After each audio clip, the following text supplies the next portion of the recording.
ಆಂಧ್ರಪ್ರದೇಶದ ರಾಜಮಹೇಂದ್ರವರಂನಲ್ಲಿ ಈಗ ಎಲ್ಲಿ ನೋಡಿದ್ರೂ ಕೂಡ ಶಿವ ಪಾರ್ವತಿ ಕಲ್ಯಾಣದ ವಿಶೇಷ ಸಂಭ್ರಮಾಚರಣೆಯ ಒಂದಷ್ಟು ದೃಶ್ಯಾವಳಿಗಳು ಕಂಡುಬರ್ತಾ ಇದ್ದಾವೆ.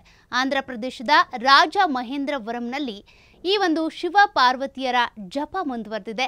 ಗೋದಾವರಿ ತಟದಲ್ಲಿ ಆಧ್ಯಾತ್ಮಿಕ ಕಂಪು ಸೂಚಿಸ್ತಾ ಇದೆ. ಹೌದು, ಪ್ರತಿ ವರ್ಷದಂತೆ ಈ ಬಾರಿಯೂ TV5 ಹಾಗೂ ಹಿಂದೂ ಧರ್ಮ ವಾಹಿನಿಗಳ ಆಶ್ರಯದಲ್ಲಿ ಶಿವ ಪಾರ್ವತಿ ಕಲ್ಯಾಣೋತ್ಸವ ನಡೀತಾ ಇದೆ. ಶೃಂಗೇರಿ ಶಾರದಾ ಪೀಠದ ಜಗದ್ಗುರು ಆಗಿರುವಂತಹ ಶ್ರೀ ಶ್ರೀ ವಿಧುಶೇಖರ ಭಾರತಿ ಸ್ವಾಮೀಜಿ ಅವರ ನೇರ ಉಸ್ತುವಾರಿಯಲ್ಲಿ ಈ ಒಂದು ಕಲ್ಯಾಣೋತ್ಸವ ನಡೀತಾ ಇದೆ. ಎಲ್ಲ ನೋಡಿದ್ರು ಕೂಡ ಶಿವ ಪಾರ್ವತಿ ಅವರ ಜಪಾನೆ ಕಂಡು ಬರ್ತಾ ಇದೆ. ಮೈಸೂರಿನ ಅವಧೂತ ದತ್ತ ಪೀಠಾಧೀಶ್ವರರಾದ ಶ್ರೀ ದತ್ತ ವಿಜಯಾನಂದ ತೀರ್ಥ ಸ್ವಾಮೀಜಿ ಅವರು ಕೂಡ ಹಾಜರಿದ್ದಾರೆ. TV5 ಸಂಸ್ಥೆ ಚೇರ್ಮನ್ BR ನಾಯ್ಡು ಅವರು ಉಪಸ್ಥಿತರಿದ್ದಾರೆ. ಕಾರ್ಯಕ್ರಮ ನಡೀತಾ ಇದೆ. తీర్థ స్వామి మహాసన్నిధానం వారి పాద పద్మాలకు శతకోటి నమస్కారాలు ప్రణమిల్లుతూ వారి దివ్య ఆశీస్సులతో ధర్మ పరిరక్షణ కోసం నడుం బిగించి నేటి తరాన్ని ధర్మ మార్గంలో ముందుకు నడిపిస్తున్న మహాతేజం శృంగేరి మహాసంస్థాన 37వ శంకరులు జగద్గురువులు శ్రీ శ్రీ శ్రీ విధుశేఖర భారతి స్వామి సన్నిధానం వారి పాద పద్మాలకు సభక్తి పూర్వకంగా నమస్కరిస్తూ పూర్ణకుంభ స్వాగతం పలుకుతోంది ఈ రాజమహేంద్రవరం అలాగే TV5 హిందూ ధర్మం ఛానల్స్. శారదే పాహిమాం శంకర రక్షమాం, శారదే పాహిమాం శంకర రక్షమాం. జగద్గురువులు ఆదిశంకరాచార్యులు వారు సృష్టించిన అద్వైత ఆధ్యాత్మిక ప్రభంజనం భారతావని మనుగడను సుస్థిరం చేసింది. ఆదిశంకరాచార్యులు వారి స్ఫూర్తితో తెలుగు లోగిళ్లను ఆధ్యాత్మిక శోభతో సుసంపన్నం చేయడానికి జనులందరూ సనాతన ధర్మ నిష్ఠాపరులై సర్వజనహితమే పరమావధిగా అనునిదం అనుక్షణం ప్రవర్తించేలా వారిని ధర్మ పదం వైపు నడిపించడానికి హైందవ సంస్కృతి సంప్రదాయాల్ని తెలుగు పుడమి నలుదిశలా పరిడవిల్ల చేయడానికి శ్రీకారం చుట్టింది తెలుగు ఆధ్యాత్మిక టెలివిజన్ ఛానల్ హిందూ ధర్మం. ప్రతి ఇంట దేవదేవుని నామమే మహామంత్రమై ప్రతిధ్వనించాలని, ప్రతి తెలుగు లోగిలి ధర్మ నిలయం కావాలన్నది శ్రీ గురుభ్యో నమః. ఆకాంక్ష. శ్రీ గురుభ్యో నమః. జ్యోతి ప్రజ్వలన కార్యక్రమంలో పాల్గొనాల్సిందిగా శ్రీ గురుభ్యో నమః మాన్య శ్రీ BR నాయుడు గారిని, తిరుమల తిరుపతి దేవస్థానం చైర్మన్ మాన్య శ్రీ BR నాయుడు గారిని, అలాగే TV5 MD గారు రవీంద్రనాథ్ గారిని, TV5 వైస్ చైర్మన్ సురేంద్రనాథ్ గారిని వేదిక మీదకు వచ్చి జ్యోతి ప్రజ్వలన కార్యక్రమంలో స్వామివారి సమక్షంలో పాల్గొనాల్సిందిగా మనస్ఫూర్తిగా కోరుతున్నాం. దక్షిణాంనాయ శ్రీ శృంగేరి శారదా పీఠాధీశ్వరులు జగద్గురువులు శంకరాచార్య శ్రీ శ్రీ శ్రీ భారతీ తీర్థ మహాస్వామి వారి దివ్య పాద పద్మాలకు మనస వినమ్రపూర్వక పుష్పాంజలి ఘటిస్తోంది హిందూ ధర్మం TV5 ఛానల్స్ యాజమాన్యం.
హలో, దివ్య మనోహరమైనటువంటి సమయం.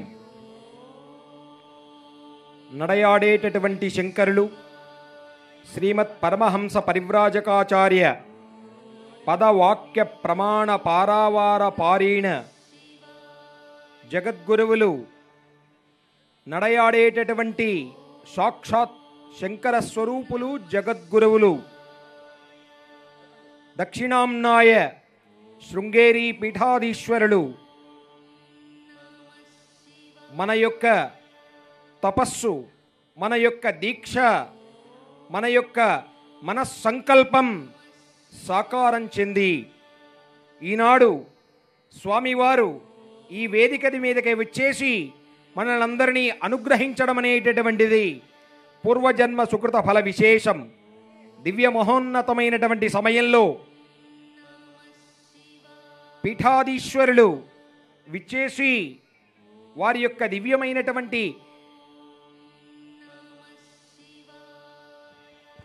భాషణం, స్పర్శనం ఇలాంటి మహోన్నతమైనటువంటి విధంగా ఈనాడు కళ్యాణోత్సవమునకు ఉద్యుక్తులయ్యేటటువంటి మహోన్నతమైనటువంటి సమయం. గురువరేణ్యులందరికీ కూడా సాష్టాంగ ప్రణామములు సమర్పించేటటువంటి మహోన్నతమైనటువంటి సమయం. అజ్ఞానాం జాహ్నవీతీర్థం విద్యాతీర్థం వివేకినాం సర్వేషాం సుఖదం తీర్థం భారతీతీర్థమాశ్రయే. దివ్య మహోన్నతమైనటువంటి సత్పురుషుల యొక్క పాదస్పర్శతో ఈ ప్రదేశం, ఈ లోకం వారి యొక్క దివ్యమైనటువంటి సందేశముతో, వారి యొక్క ప్రేరణతో, వారి యొక్క శుభాశిష్యులతో, అనుగ్రహ భాషణముతో పరమ పునీతులుగా అవబోయేటటువంటి మహోన్నతమైనటువంటి సమయం. నడయాడేటటువంటి జగద్గురువులు విచ్చేస్తున్నటువంటి దివ్య మహోన్నతమైనటువంటి సమయం.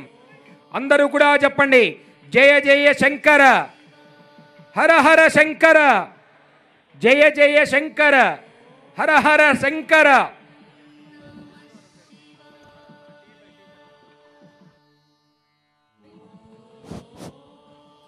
స్వామివారిని పుష్పమాలాంకృతులతో అలంకరించవలసిందిగా తిరుమల తిరుపతి దేవస్థానం పాలక మండలి అధ్యక్షులు టీవీ5 వ్యవస్థాపక చైర్మన్ మాన్యశ్రీ బిఆర్ నాయుడు గారిని కోరుతున్నాం.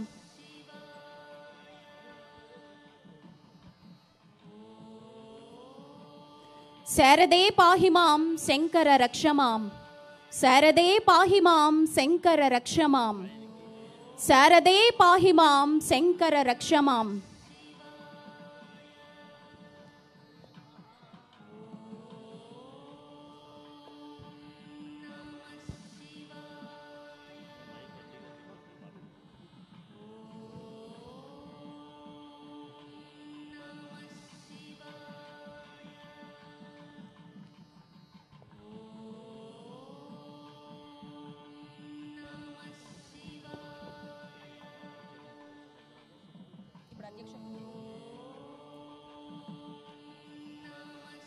కార్యక్రమాన్ని ప్రారంభించే ముందుగా టీవీ5 ఎండి శ్రీ రవీంద్రనాథ్ గారిని అధ్యక్షోపన్యాసం చేయవలసిందిగా కోరుతున్నాం.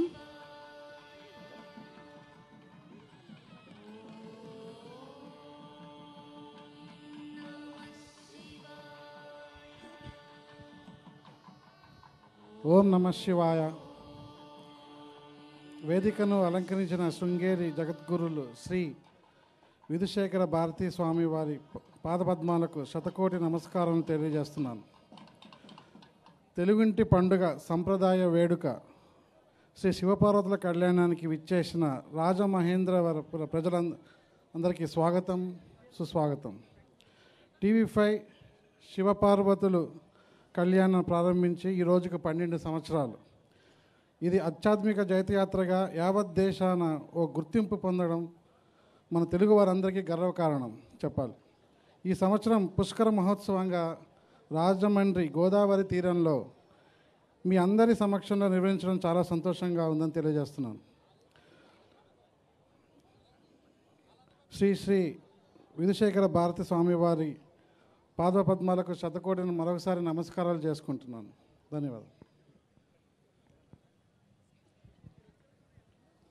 ఇప్పుడు దక్షిణాంనాయ శృంగేరి శ్రీ శారదాపీఠం జగద్గురువులు శ్రీ శ్రీ శ్రీ భారతీ తీర్థ స్వామి మహాసన్నిధానం వారు సన్యాసాశ్రమం స్వీకరించి 50 వసంతాలైన సందర్భంగా వారి చరణాలకు నమస్కరిస్తూ వారి ఆశీస్సులతో సువర్ణ మహోత్సవాన్ని నిర్వహిస్తూ ఉన్నారు.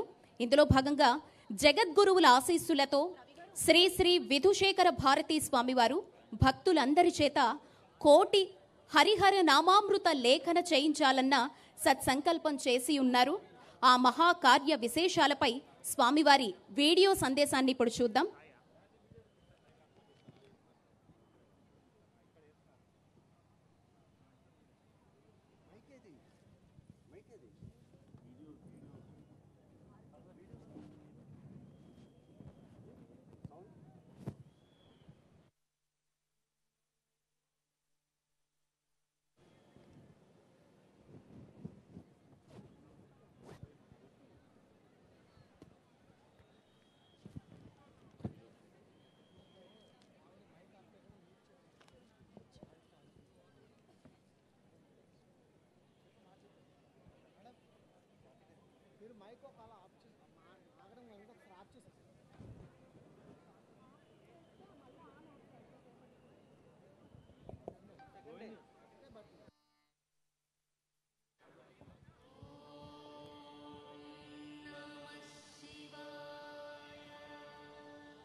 श्रुतिस्मृतिपुराणानाम् आलयं करुणालयं नमामि भगवत्पादशङ्करं लोकशङ्करं.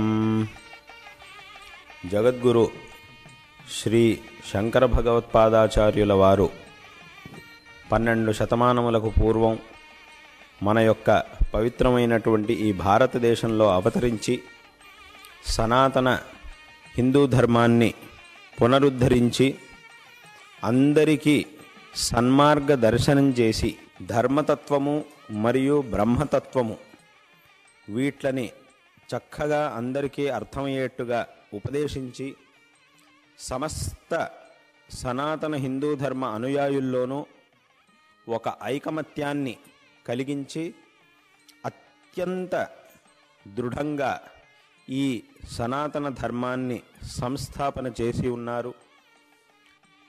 శంకర భగవత్పాదాచార్యుల వారు చేసినటువంటి ఆ దృఢమైన ధర్మ సంస్థాపన వల్లే ఇవాల్టికి కూడా, అంటే వారి యొక్క అవతారము జరిగి ఇన్ని శతమానములు గడిచిన తర్వాత కూడా ఇప్పటికీ ఈ ఒక ధర్మం, అంటే దీని మీద ఇన్ని ఆక్రమణలు జరిగినప్పటికీ ఇప్పటికీ ఈ ధర్మం ఇంత దృఢంగా నిలబడింది అనంటే దానికి శంకర భగవత్పాదాచార్యులు వారు చేసినటువంటి ఆ దృఢమైన ధర్మ సంస్థాపనే కారణం అనేటటువంటి విషయంలో ఏమాత్రం సందేహం లేదు.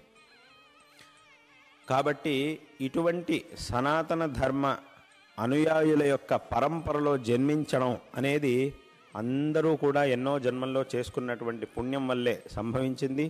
ఇది మనందరికీ కూడా ఎంతో గర్వకారణంగా ఉన్నటువంటి విషయం.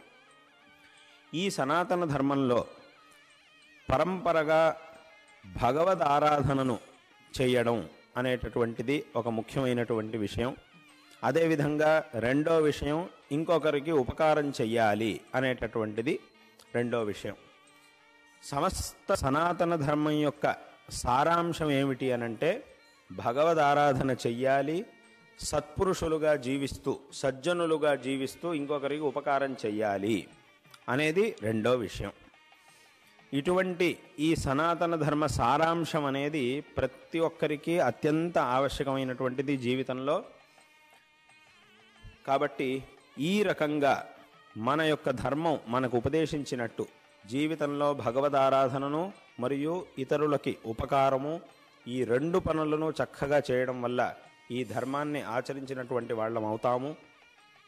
అందులోనూ విశేషంగా ఈ భగవద్ ఆరాధన అనేటటువంటిది పరంపరగా మన వెనకటి వాళ్ళందరూ పూర్వీకులందరూ కూడా అత్యంత శ్రద్ధతో చేసుకుంటూ వచ్చారు. మనకి కూడా ఆ మార్గాన్ని ఉపదేశించారు. భగవదారాధనకి అనేక విధమైనటువంటి మార్గాలు ఉన్నాయి.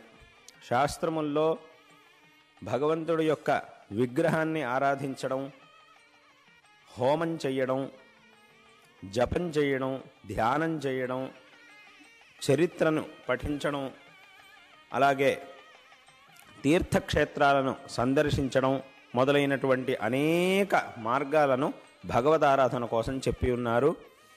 ఈ మార్గముల్లోనూ వేరే ఏ మార్గము మనకి అనుసరించడానికి సాధ్యము కాదు అనేటటువంటి పరిస్థితిలోనూ భగవదారాధన అనేది జరగాలి, అది ఆగకూడదు అనేటటువంటి ఉద్దేశంతో అత్యంత సులభమైనటువంటి ఒక మార్గాన్ని కూడా శాస్త్రంలో చెప్పి ఉన్నారు. అదే భగవంతుడి యొక్క నామాన్ని ఉచ్చరించడం. ఈ మార్గాల్లో వేరే ఏ మార్గాన్ని అనుసరించడం అనేది మనకి సాధ్యపడదు అనేటటువంటి పరిస్థితిలో అవేవి చేయకపోయినా పర్వాలేదు, కేవలం భగవంతుడి యొక్క నామాన్ని ఉచ్చరించినా చాలు. అందులోనూ విశేషంగా రామనామానికి, శివనామానికి అపారమైనటువంటి వైశిష్ట్యాన్ని శాస్త్రముల్లో చెప్పి ఉన్నారు. ఇంకేమి చేసినా చేయకపోయినా చేయలేకపోయినప్పటికీ ఆ రామనామాన్ని ఒక 108 సార్లు ఉచ్చరించినా చాలు, శివనామాన్ని ఒక 108 సార్లు ఉచ్చరించినా చాలు అనేటటువంటి విషయాన్ని శాస్త్రముల్లో చెప్పి ఉన్నారు. కాబట్టి ఈ భగవన్నామోచ్చారణకి అపారమైనటువంటి వైశిష్ట్యం ఉన్నది. అదేవిధంగా వెనకటి కాలం నుంచి వచ్చినటువంటి సంప్రదాయంలో భగవన్నామోచ్చారణ మాత్రమే కాకుండా భగవన్నామ లేఖన యజ్ఞాన్ని కూడా ఆచరించి రామకోటి మొదలైనటువంటి వాట్లని చేయడం, రామకోటి రచన మొదలైనటువంటి వాటిలన్నిటినీ కూడా చేయడం అనేది ప్రాచీన కాలం నుంచి వచ్చినటువంటి సంప్రదాయం. ప్రస్తుతం జగద్గురు శ్రీ ఆదిశంకర భగవత్పాదాచార్యుల వారు మన యొక్క సనాతన హిందూ ధర్మం యొక్క నిరంతర ప్రచారం కోసం మన భారతదేశం యొక్క 4 దిక్కుల్లోనూ ప్రతిష్టాపించినటువంటి 4 ఆమ్నాయ పీఠముల్లో దక్షిణ దిక్కులో ఉన్నటువంటి ఆమ్నాయ పీఠమైన దక్షిణామ్నాయ శృంగేరి శారదా పీఠం యొక్క అవిచ్ఛిన్నమైనటువంటి గురు పరంపరలో 36వ అధిపతులు మా గురువరేణ్యులు పరమ పూజ్యులు అయినటువంటి జగద్గురు శ్రీ శ్రీ భారతీతీర్థ మహాస్వామి వారు సన్యాసాశ్రమాన్ని స్వీకరించి 50 సంవత్సరములు పూర్తయినటువంటి ఈ శుభ సందర్భంలో ఈ సంవత్సరం పొడుగున విశేషంగా సువర్ణ భారతి అనేటటువంటి నామధేయంతో వారి మా గురువుల సన్యాస స్వీకారం యొక్క సువర్ణ మహోత్సవాన్ని అత్యంత వైభవపేతంగా విశేషంగా మన యొక్క సనాతన ధర్మం మనకి చెబుతూ ఉన్నటువంటి భగవదారాధన మరియు పరోపకారం అనేటటువంటి 2 పనులనే ఈ సందర్భంలో ఇంకా ఎంతో విశేషంగా చెయ్యాలి అనేటటువంటి ఉద్దేశంతో ఎన్నో ధార్మికమైనటువంటి అనుష్ఠానములు, అదేవిధంగా ఎన్నో సామాజికమైనటువంటి సేవా కార్యక్రమాలు వీటన్నిటిని కూడా నిర్వహించడం జరిగింది, నిర్వహిస్తూ కూడా ఉన్నాము. ఇంకా ముందు కూడా ఈ సందర్భాన్ని పురస్కరించుకొని నిర్వహింపబోతూ ఉన్నాము.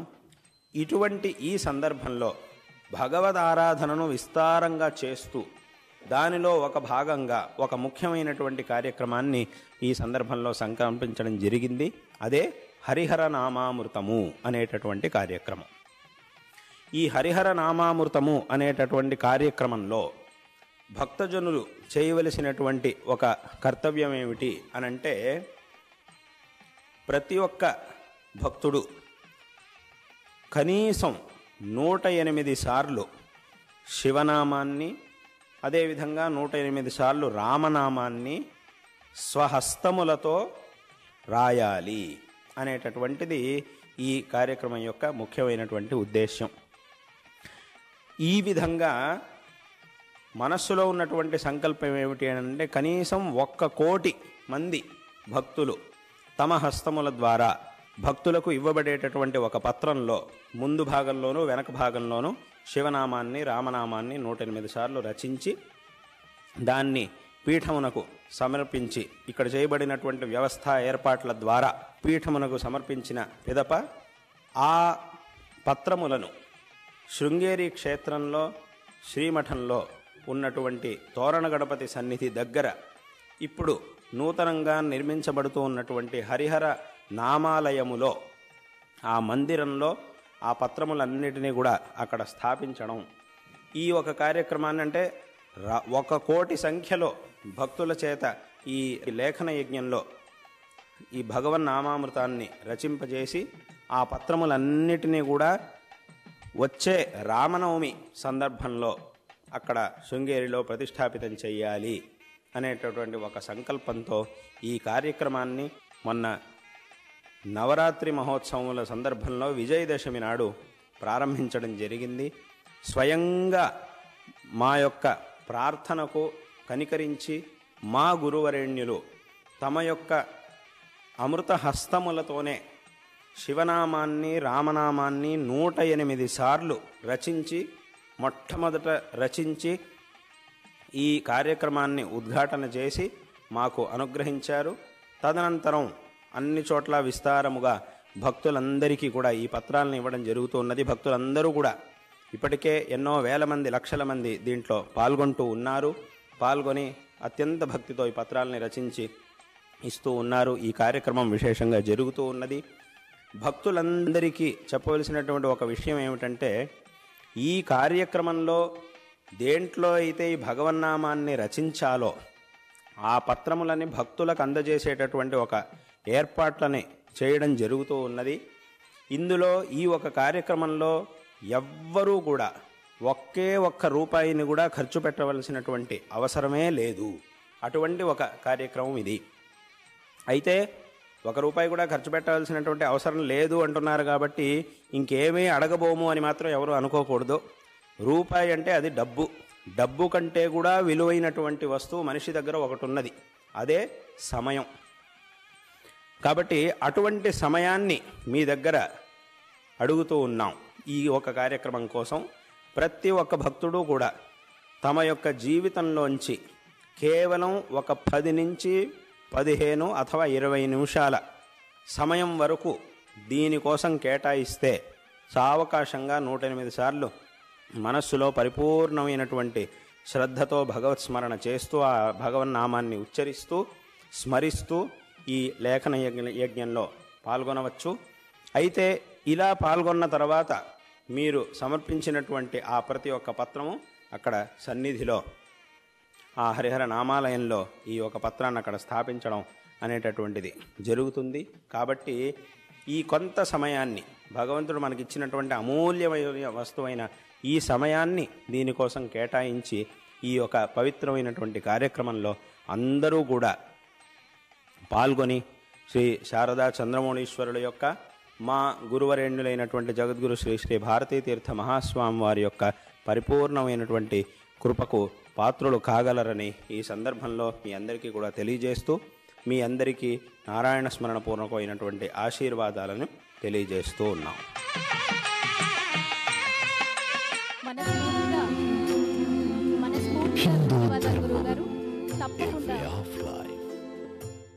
ఈ హరిహర నామ సంకీర్తన కార్యక్రమానికి శ్రీకారం చుట్టడంలో మొట్టమొదటిగా రాజమహేంద్రవరంలోనే ప్రారంభించడం అనేది మాకు చాలా సంతోషంగా అనిపిస్తోంది. అలాగే హిందూ ధర్మం TV5 ఛానల్స్ తరపున మాధ్యమాల ద్వారా చూస్తున్నవారు, ప్రత్యక్షంగా చూస్తున్న మా అందరి తరపున మీరు చేపట్టినటువంటి మహాయజ్ఞంలో మా వంతుగా మేము కొంత సేవ చేసుకుంటాము అని మనస్ఫూర్తిగా మీకు తెలియజేసుకుంటూ స్వామివారి అనుగ్రహ భాషణం కాసేపట్లో ఉండబోతోంది. అంతకన్నా ముందు వేద పఠనాన్ని పండితులు అందించబోతున్నారు.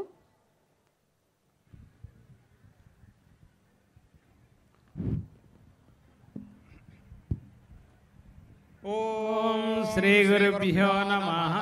హరి ఓం. త్ర్యంబకం యజామహే సుగంధిం పృత్యోర్ముక్షీయమామృతాదిదివావైతదాః ఉత్కిరంతే భగస్కలీప్సంతే మూర్తే గృహాసజంతే యథా జనం యతేవ సంకరోతి తాదృగేవ తతో ఏష తే రుద్రభాగైత్యాహ నిరవత్యై అప్రదీక్షమాయంతే అపః పరిషించతి రుద్రస్యాంతర్హిత్యై ప్రవాయేతే స్మాన్ लोकाच्यवन्ते ये त्र्यम्बकैश्चरन्ति आदित्यं चरं पुनरेत्यनिर्वपति इयं वा अदितिः अस्यामेव प्रतिष्ठति आशास्ते यजमानोऽसौ आयुराशास्ते सुप्रजास्वमाशास्ते सजातमनस्यामाशास्ते उत्तरान् देवयज्ञामाशास्ते भूयो हविष्करणमाशास्ते दिव्यं धामाशास्ते विश्वं प्रियमाशास्ते यदनेन हविषाशास्ते तदस्यातरुध्यात् तदस्मै देवारासन्ताम् तदग्निर्देवो देवेभ्यो वनते वयमग्नेर्मानुषाः इष्टं च वीतं च उभे च नोऽद्या वा पृथिवी अगुंहसस्पादाम् इह गतिर्वामस्येदं च नमो देवेभ्यः हरिः ओम्।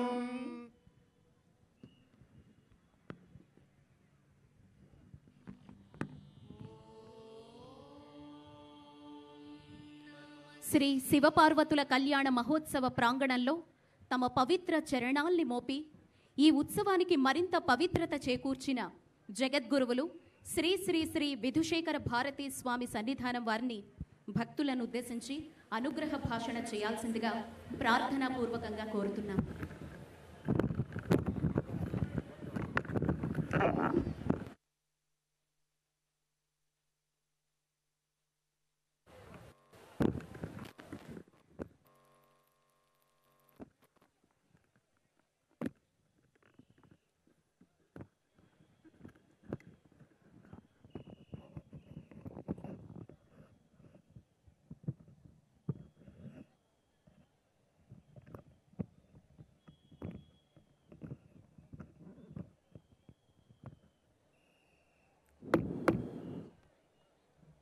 यस्याहुरागमविदः परिपूर्णशक्तेरंशे कियत्यपि निविष्टममुं प्रपञ्चम् तस्मै तमालरुचिभासुरकन्धराय नारायणी सहचराय नमः शिवाय। श्रुतिस्मृतिपुराणानाम् आलयं करुणालयं नमामि भगवत्पादशङ्करं लोकशङ्करम्। పరమ పవిత్రమైనటువంటి గోదావరి నదీ తీరంలో విరాజమానమై ఉన్నటువంటి ఈ రాజమండ్రి మహానగరంలో లోక కళ్యాణ కారకమైనటువంటి శివపార్వతి కళ్యాణ మహోత్సవాన్ని పవిత్రమైన ఈ కార్తీక మాసంలో అత్యంత వైభవోపేతంగా నిర్వహిస్తూ ఉండడం అనేది అత్యంత సంతోషకరమైనటువంటి విషయం.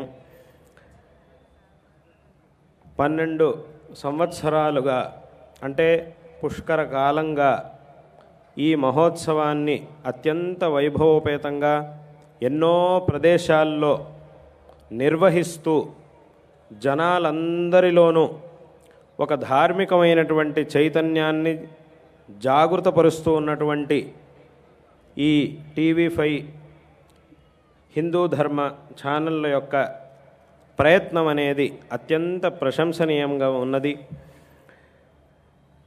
విశేషంగా మన యొక్క సనాతన ధర్మంలో భగవదారాధన అనేది అత్యంత ప్రధానమైనటువంటిది. మనందరినీ కూడా పరిపాలిస్తూ మనం చేస్తూ ఉన్నటువంటి ప్రతి ఒక్క పనిని గమనిస్తూ మనం చేసేటటువంటి పనికి తగినట్టుగా మనకి ఫలాన్ని ఇచ్చేటటువంటి ఈ లోకాన్ని శాసించేటటువంటి ఒక శక్తి ఉన్నది అనేది అనాది కాలంగా మనకున్నటువంటి విశ్వాసం.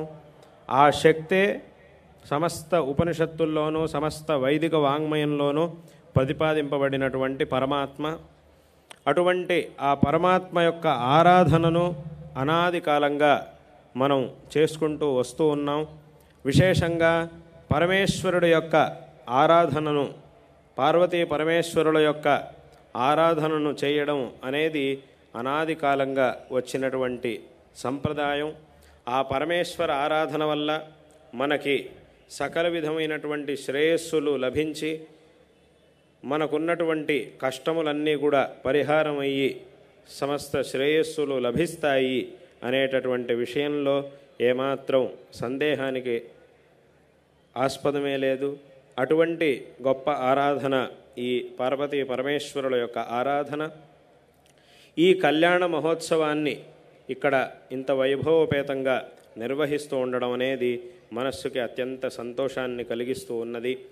ఆరంభంలో చెప్పినట్టుగా ఈ పరమ పవిత్రమైనటువంటి గోదావరి తీరంలో ఉన్నటువంటి ఈ రాజమహేంద్రవరంలో, అంటే గోదావరి నది అనగానే మనకి జ్ఞాపకం వచ్చేది, విశేషంగా జ్ఞాపకం వచ్చేది ఈ రాజమండ్రి. రాజమండ్రి అనగానే మనకి జ్ఞాపకం వచ్చేది గోదావరి నది. కాబట్టి ఇటువంటి ఈ పవిత్రమైన ప్రదేశంలో ఈ ఉత్సవాన్ని విశేషంగా నిర్వహిస్తూ ఉండడం అనేది అత్యంత సంతోషకరమైనటువంటి విషయం. మనందరం అనాది కాలంగా ఈ సనాతన హిందూ ధర్మాన్ని ఆచరిస్తూ వస్తూ ఉన్నటువంటి పరంపరలో జన్మించాం. ఈ సనాతన హిందూ ధర్మ పరంపర అనేది అత్యంత ఉత్కృష్టమైనటువంటి పరంపర.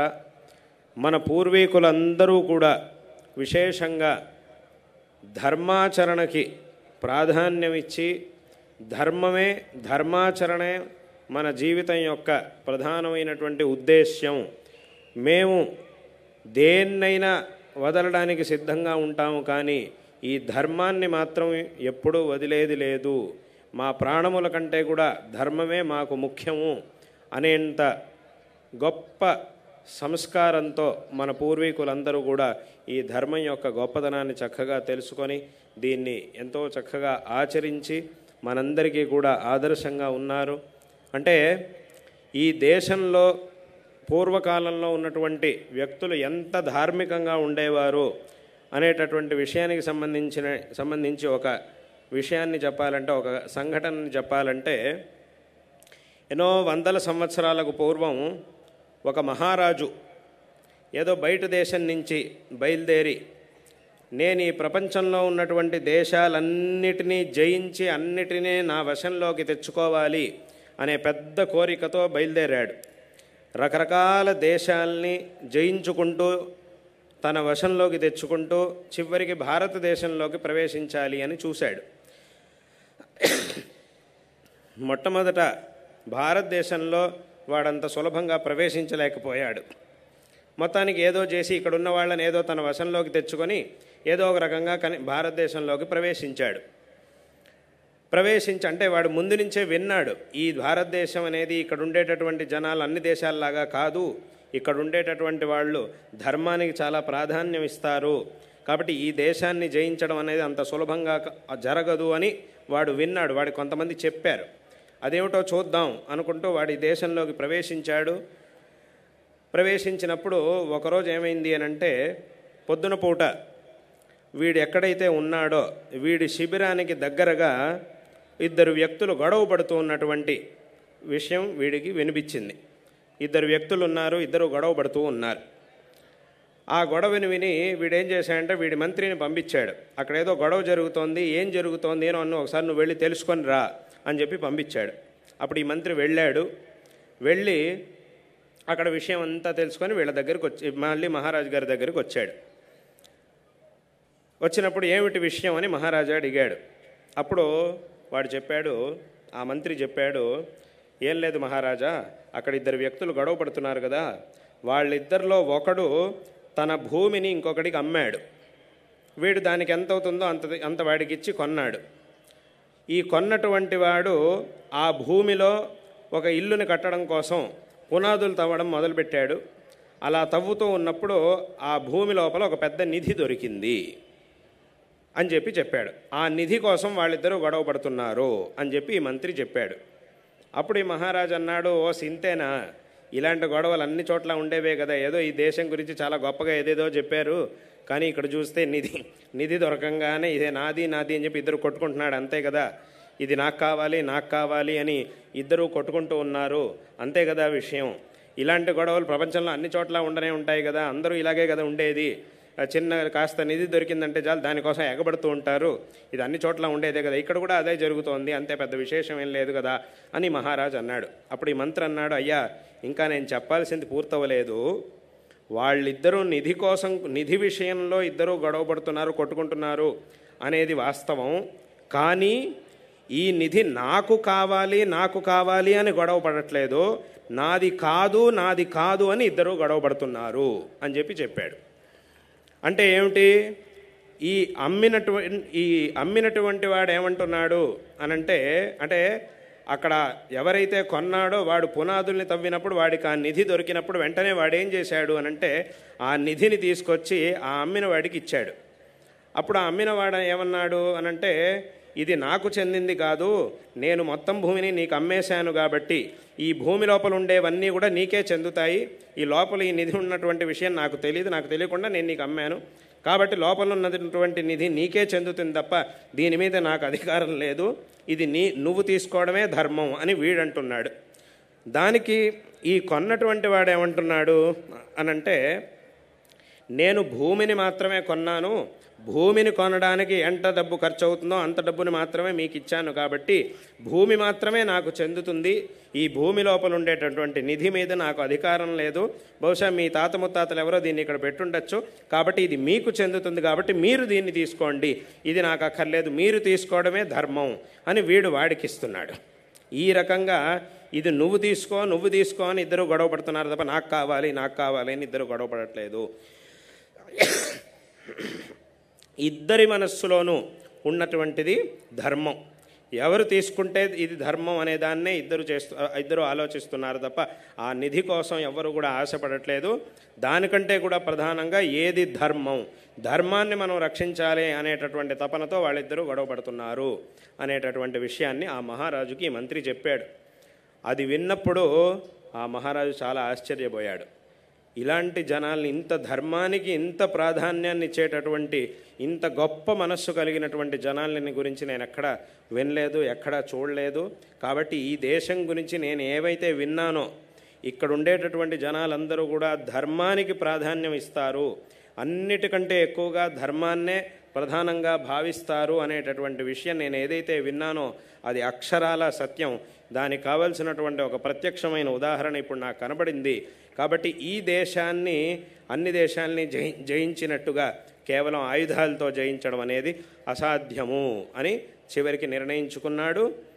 మొత్తం ప్రపంచాన్ని గెలవాలి అనేటటువంటి తన మనస్సులో ఉన్నటువంటి సంకల్పాన్ని అక్కడికే వదిలేసి, ఆ సంకల్పం తీరకుండానే కొంతవరకు ఈ దేశంలో వచ్చాడు, కొన్నాళ్ళు ఇక్కడ ఉన్నాడు, మళ్ళీ వెళ్ళిపోయాడు, తన చోటికి తాను వెళ్ళిపోయాడు. ఇది ఎన్నో వందల సంవత్సరాల క్రితం జరిగినటువంటి ఒక సంఘటన.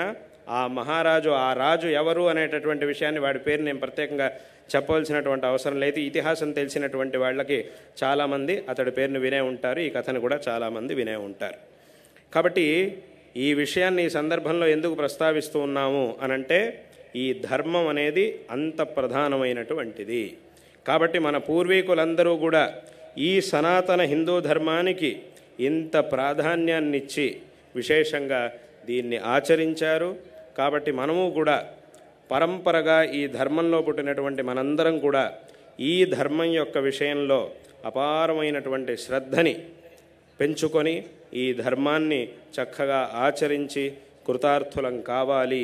దీని యొక్క గొప్పతనాన్ని మనందరం కూడా చక్కగా తెలుసుకొని ఈ ధర్మాన్ని ఆచరించి కృతార్థులు కావాలి అనేటటువంటి విషయాన్ని ఈ సందర్భంలో అందరికీ కూడా తెలియజేస్తూ ఉన్నాం.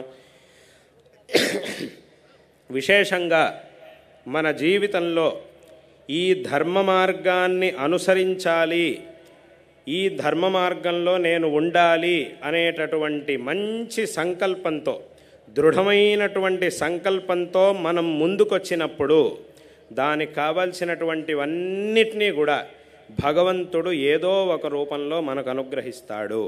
మనం ఒక మంచి మార్గంలో ముందుకెళ్ళాలి అని ఒక మంచి సంకల్పంతో ముందుకొస్తే తప్పకుండా దానికి కావలసినటువంటి వాటన్నిటినీ కూడా భగవంతుడు మనకి అనుగ్రహిస్తాడు.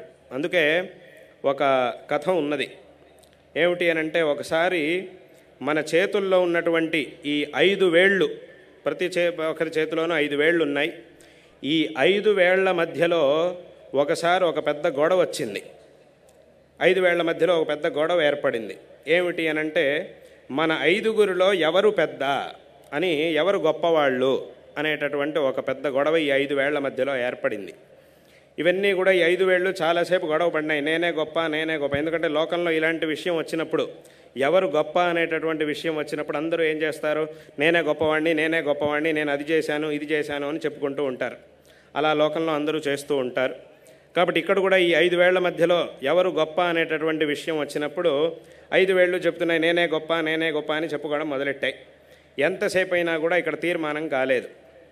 చివరికి వీళ్ళందరూ ఈ 5 వేళ్ళు ఏం ఆలోచించినాయనంటే, ఇది ఎంతసేపు మనం ఇలా గొడవ పడినా ఇది తీర్మానం అవ్వట్లేదు, కాబట్టి ఒక పని చేద్దాం. మనం సృష్టించినటువంటి వాడు బ్రహ్మ కాబట్టి ఆ బ్రహ్మ దగ్గరికి మనం వెళ్దాం, ఆ బ్రహ్మే నిర్ణయిస్తాడు, కాబట్టి మనందరం ఆయన దగ్గరికి వెళ్దాం అని చెప్పి వీళ్ళంతా ఈ 5 వేళ్ళు బ్రహ్మ దగ్గరికి వెళ్ళి అడిగాయి, మీరే కదా మమ్మల్ని సృష్టించింది, మా 5గురిలో ఎవరు ముఖ్యం, ఎవరు గొప్పవాళ్ళు అనే దాని గురించి చెప్పండి అని చెప్పి అడిగారు. అప్పుడు కాసేపు బ్రహ్మ ఆలోచించాడు. ఈ 5గురిలో ఎవరి పరంగా తీర్పిచ్చినా ఇంకొకళ్ళకి కోపం వస్తుంది, కాబట్టి దీన్ని కొంచెం జాగ్రత్తగా ఆలోచించి నిర్ణయం చెయ్యాలి అని చెప్పి బ్రహ్మ కాసేపు ఆలోచించి అన్నాడు, ఒక పని చేయండి, అసలు ముందు మీ అభిప్రాయాలు ఏమిటో చెప్పండి, ఒక్కొక్కళ్ళు మీ అభిప్రాయం ఏమిటో నాకు చెప్పండి అని చెప్పి అడిగాడు. అప్పుడు మొట్టమొదట మన చేతిలో ఉన్నటువంటి ఈ బొటను వేలు చెప్పింది. ఏమిటి అనంటే, నా దగ్గర చాలా బలం ఉంది, నేను అందరికంటే బలవంతుణ్ణి. ఈ చేత్తో దేన్ని ఎత్తినా కూడా, ఏదైనా ఒక బరువైనటువంటి బరువులను ఎత్తాలి అనంటే మిగతా 5 వేళ్ళు ఒకవైపు ఉంటాయి, మిగతా 4 వేళ్ళు ఒకవైపు ఉంటాయి, నేను ఒక్కడిని మాత్రం ఒకవైపు ఉంటా. నేను లేకపోతే బరువులను ఎత్తడం అనేది ఈ చేతికి అసాధ్యం. కాబట్టి ఈ చేతికి ఉండే బలమే నేను, కాబట్టి అందరికంటే బలవంతుడిని నేను, కాబట్టి నేను అందరికంటే గొప్ప అని ఈ బొటను వేలు చెప్పింది. సరే అయిపోయింది, నీ సంగతి సరే. ఈ చూపుడు వేలుని అడిగారు, నీ సంగతి ఏమిటి, నీ అభిప్రాయం ఏమిటో చెప్పు అని అన్నప్పుడు ఈ చూపుడు వేలు చెప్పింది, నా దగ్గర అధికారం ఉంది. ఎందుకంటే ఈ లోకంలో ఇంకొకరిని శాసించాలి అని అంటే మనం చూపించాల్సింది ఈ చూపుడు వేలుని. ఇంకొకరిని భయపెట్టాలి, బెదిరించాలి, శాసించాలి అని అంటే మనం చూపించేది చూపుడు వేలుని. కాబట్టి ఈ చూపుడు వేలు అన్నది నా దగ్గర అధికారం, దీన్ని తప్ప ఇంకే వేలుని చూపించినా కూడా పని జరగదు. కాబట్టి ఇంకొకరిని శాసించాలంటే చూపించవలసింది ఈ చూపుడు వేలుని. కాబట్టి నా దగ్గర ఈ అధికారం ఉన్నది, కాబట్టి నేనే అందరికంటే గొప్ప అని ఇదన్నది.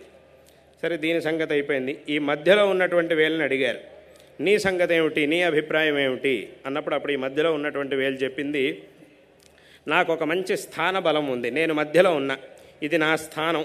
మధ్యలో ఉండేటటువంటి వాడు ముఖ్యుడు, వాడికి అటు ఇటు 2 పక్కల ఉండేటటువంటి వాళ్ళు వాడి పరివారం. నేను మధ్యలో ఉన్నాను కాబట్టి నేనే అందరికంటే ముఖ్యమైనటువంటి వాడిని అని చెప్పి ఈ మధ్యలో వేలు చెప్పింది. సరే, నీ సంగతి అయింది. ఈ ఉంగరం వేలు ఉంది, దీన్ని అడిగారు, నీ అభిప్రాయం ఏమిటి అని అడిగారు. అప్పుడు ఈ వేలు చెప్పింది, నా దగ్గర ఐశ్వర్యం ఉంది. ఎందుకంటే ఉంగరం వేలు అని దీని పేరు. కాబట్టి ఏదైనా ఒక ఉంగరం సంపత్తు వచ్చినప్పుడు మొట్టమొదటి పెట్టేది నాకు. ఇక్కడ చోటు లేదంటే అప్పుడు వేరే వేళ్ళ ఉంటాం. కాబట్టి నా దగ్గర ఐశ్వర్యం ఉంది, కాబట్టి నేనే అందరికంటే గొప్ప అని ఈ వేలు చెప్పింది. సరే అయిపోయింది. ఇక మిగిలింది ఈ చిటికెన వేలు. దీన్ని అడిగారు, నీ అభిప్రాయం ఏమిటో చెప్పు అని ఆ చిటికెన వేలుని అడిగినప్పుడు అప్పుడు ఆ చిటికెన వేలు అన్నది, నాకు ఏ అభిప్రాయమూ లేదు అని అన్నది. అంటే నువ్వు చెప్పాల్సింది ఏమీ లేదా? నేను చెప్పాల్సింది ఏమీ లేదు. అంటే మరి నువ్వు వీళ్ళందరితో వచ్చావు కదా, నాకు ఈ గొడవకి అసలు ఏ విధమైనటువంటి సంబంధము లేదు అని ఈ వేలు చెప్పింది. మరైతే వీళ్ళతో పాటు నువ్వు ఎందుకు వచ్చావు, వీళ్ళందరూ వచ్చినప్పుడు వీళ్ళతో పాటు నువ్వు ఎందుకు వచ్చావు అని అడిగినప్పుడు అప్పుడు ఈ వేలు చెప్పింది, నేను కేవలం మీ దర్శనం చేసుకోవడానికి కోసం వచ్చా అని చెప్పింది. మరి అంటే ఏమిటి, ఎందుకు? మీ దర్శనం చేసుకొని మీకు కృతజ్ఞతలు చెప్పుకోవడానికి వచ్చాను అని ఈ చిటికెన వేలు చెప్పింది. ఎందుకు కృతజ్ఞతలు చెప్పుకోవడం, ఏమైంది, ఎందుకు అలా నువ్వు కృతజ్ఞతలు చెప్పుకునేంతగా నీకేం చేశాను నేను అనంటే,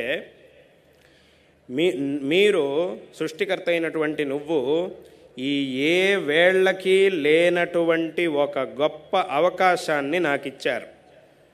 మీరు ఒక గొప్ప అవకాశాన్ని నాకు ఇచ్చారు. ఈ అవకాశం వేరే ఏ వేళ్ళకి లేదు. ఏమిటా గొప్ప అవకాశం అనంటే, మనం దేవస్థానానికి వెళ్ళి దేవుడికి దండం పెట్టినప్పుడు కానీ, ఎవరైనా గొప్పవాళ్ళు వచ్చినప్పుడు, పెద్దవాళ్ళు వచ్చినప్పుడు వాళ్ళ దగ్గరికి వెళ్ళి ఇలా 2 చేతులు జోడించి దండం పెట్టినప్పుడు ఏమవుతుంది అనంటే, ఆ భగవంతుడి యొక్క దర్శనం కానీ, ఆ మహాత్ముల యొక్క దర్శనం కానీ అందరికంటే ముందు నాకవుతుంది. నేను అందరికంటే ముందు నిలబడతాను. అటువంటి సందర్భంలో, ఇలాంటి గొప్ప గొప్ప సందర్భాల్లో అందరికంటే కూడా ముందు నిలబడేటటువంటి ఒక శక్తిని, ఒక అవకాశాన్ని మీరు నాకు ఇచ్చారు. కాబట్టి నేను ఆ సందర్భంలో అందరికంటే ముందు నిలబడతాను. వాళ్ళ దర్శనం అందరికంటే ముందు నాకు జరుగుతుంది ఇలా దండం పెట్టినప్పుడు. కాబట్టి అక్కడికి ఏమైంది అనంటే, ఇంతసేపు ఒకడు ఏమంటున్నాడు, నా దగ్గర డబ్బు ఉందంటున్నాడు, ఇంకోటి ఏమంటున్నాడు, నా దగ్గర బలం ఉందంటున్నాడు, ఇంకోటి అధికారం ఉందంటున్నాడు, ఇంకోటి స్థాన బలం ఉందంటున్నాడు. ఇలా రకరకాలుగా వీళ్ళందరూ అంటున్నారు. కానీ వీళ్ళందరూ కూడా ఎప్పుడైతే మనం ఇలా చేతులు జోడిస్తామో వీళ్ళందరూ నా వెనక్కి వెళ్ళిపోతారు, నా ముందుకు రాలేరు వాళ్ళెవరూ కూడా. వీళ్ళందరూ కూడా ఇలా చేతులు జోడించినప్పుడు అందరూ నా వెనకాలే నిలబడాల్సి వస్తుంది తప్ప అందరికంటే ముందు నిలబడేది నేను గనక అందరికంటే ముందు నిలబడ్డాను అనంటే మిగతా వాళ్ళందరూ కూడా ఖచ్చితంగా నా వెనక్కి వెళ్ళాల్సిందే. ఈ డబ్బున్నవాడైనా, ఈ అధికారం ఉన్నవాడైనా, ఈ డబ్బు అధికారం శాసనం చేసేటటువంటి శక్తి ఇదంతా కూడా నా వెనక్కి వెళ్ళాల్సిందే, నా వెనకాల నిలబడాల్సిందే చెప్పి, ఇటువంటి గొప్ప అవకాశాన్ని నువ్వు నాకు ఇచ్చావు కాబట్టి నేను నీకు కృతజ్ఞతలు చెప్పుకోవడానికి వచ్చాను అని ఈ వేలు సమాధానం చెప్పినప్పుడు అప్పుడు బ్రహ్మకి చాలా సంతోషం కలిగింది. అవునయ్యా, నువ్వు అసలైనటువంటి శ్రేష్ఠుడు. ఎందుకంటే ఈ లోకంలో అసలైనటువంటి గొప్పవాడెవరు అనంటే, ఒక గొప్ప సంకల్పాన్ని మనస్సులో పెట్టుకొని ఒక మంచి కార్యాన్ని నేను చెయ్యాలి, ఎవరు వచ్చినా రాకపోయినా నేను మొట్టమొదటి దీనికోసం ముందుకు రావాలి అని ఎవరైతే ముందుకొచ్చి నిలబడతాడో వాడే అందరికంటే కూడా శ్రేష్ఠుడైనటువంటి వాడు, అందరికంటే గొప్పవాడు అని ఆ సందర్భంలో బ్రహ్మ తీర్మానం చేశాడు అని ఆ ఒక కథ వెనకటి కాలంలో చెప్పబడినటువంటి ఒక కథ. కాబట్టి దీని ద్వారా మనం ఏం తెలుసుకోవాలి అనంటే, ఈ ధర్మ ఆచరణకి, ధర్మ సంరక్షణ చేయడానికి, ధర్మ ఆచరణ చేయడానికి ఎల్లప్పుడూ కూడా మనం ముందుండాలి. ప్రతి ఒక్కరూ కూడా ముందుకు రావాలి, ముందుండాలి. అది కాదు ఇదంతా నా వల్ల అవుతుందా లేదా, ఏమవుతుంది, సరిపోతుందా లేదా అనేటటువంటి భయానికి ఆస్కారమే లేదు. ఇప్పుడు చెప్పినట్టుగా ఒక మంచి పని చేయడానికి మనం ముందుకొచ్చి నిలబడ్డాము అనంటే ఆ పని చేయడానికి కావలసినటువంటి వాతావరణం మొత్తాన్ని భగవంతుడు ఖచ్చితంగా అనుగ్రహిస్తాడు అనేటటువంటి విషయంలో ఏమాత్రం సందేహం లేదు. కాబట్టి ఈ సందర్భంలో నేను చెప్పేటటువంటి విషయం ఏమిటి అనంటే, అందరూ కూడా ఈ ఒక గొప్ప సనాతన ధర్మ పరంపర ఏదైతే ఉందో ఈ పరంపరను ఆచరించడానికి, దీని యొక్క గొప్పతనాన్ని చక్కగా తెలుసుకొని దీన్ని చక్కగా ఆచరించడానికి, దీన్ని కాపాడుకోవడానికి ప్రతి ఒక్కరూ కూడా ముందుకు రావాలి. ఆ భగవద్ ఆరాధన చెయ్యాలి, పరోపకారం చేస్తూ ఈ ధర్మాన్ని ఆచరించాలి. దానికోసం అందరూ కూడా నడుం బిగించాలి, అందరూ ముందుకు రావాలి అనేటటువంటి విషయాన్ని ఈ సందర్భంలో అందరికీ కూడా తెలియజేస్తూ ఉన్నాం. ఎందుకంటే ఇది ఎటువంటి సందర్భం, ఇప్పుడు మనం ఉన్నటువంటి సందర్భం ఎటువంటిది అనంటే, ఈ ధర్మం కోసం విశేషంగా, ఈ ధర్మం యొక్క ఉద్ధరణ కోసం, ఈ ధర్మాన్ని సంరక్షించుకోవడం కోసం అందరూ కూడా విశేషంగా ప్రయత్నం చేయవలసినటువంటి ఒక సందర్భంలో ఇవాళ రోజున మనం అందరం కూడా ఉన్నాం. కాబట్టి ప్రతి ఒక్కరూ కూడా ఈ ధర్మాన్ని సంరక్షించడం కోసం ముందుకొచ్చినప్పుడు మాత్రమే ఖచ్చితంగా ఈ గొప్ప పరంపర అనేది నిలబడుతుంది. తమ వంతు దీనిలో కృషి చేసినప్పుడు మాత్రమే ఈ ధర్మం అనేది విశేషంగా నిలబడుతుంది. కాబట్టి దీని యొక్క సంరక్షణకి అందరూ కూడా విశేషంగా ప్రయత్నం చెయ్యాలి, దీని ఆచరణను అందరూ కూడా ఖచ్చితంగా చెయ్యాలి అనేటటువంటి విషయాన్ని ఈ సందర్భంలో తెలియజేస్తూ ఉన్నాం. నేను చాలా చోట్ల చెప్తుంటాను, చాలామంది మమ్మల్ని అడుగుతూ ఉంటారు ఏమిటి అనంటే, ఇప్పుడు మనం అందరం చాలా ఆధునికమైనటువంటి కాలంలో ఉన్నాము, ఎన్నో ఆధునికమైనటువంటి వస్తువులన్నింటినీ కూడా కనిపెడుతూ ఉన్నాం. చాలా గొప్ప పరికరాలన్నింటినీ కూడా కనిపెడుతూ ఉన్నాం. ఇంత ఆధునికమైనటువంటి కాలంలోకి వచ్చిన తర్వాత కూడా ఈ ధర్మాలు, అధర్మాలు, పుణ్యాలు, పాపాలు, ఈ స్వర్గాలు, నరకాలు ఇవన్నీ ఉంటాయా? వీటన్నిటినీ మనం ఒప్పుకోవాలా? వీటన్నిటినీ ఒప్పుకోవాల్సినటువంటి ఆవశ్యకత ఉందా? ఇవన్నీ మనకు కావాలా అని చాలామంది అడుగుతూ ఉంటారు నా దగ్గర. కానీ నేను చాలా చోట్ల ఈ విషయాన్ని చెప్తూ ఉంటాను. వాళ్ళందరికీ నేను చెప్పేటటువంటి విషయం ఏమిటి అనంటే, ఇక్కడ మనం తెలుసుకోవాల్సినటువంటి విషయం ఏమిటి అనంటే, ఈ ప్రపంచంలో చాలా ఆధునికమైనటువంటి వస్తువులన్నిటినీ కూడా కనుగొంటూ ఉన్నారు. చాలా వస్తువుల్ని తయారు చేస్తూ ఉన్నారు. ఎక్కడెక్కడో ఎవరెవరో కూర్చొని చాలా కష్టపడి చాలామంది మహానుభావులు ఏవేవో రకరకాల వస్తువుల్ని కనిపెడుతూ ఉన్నారు.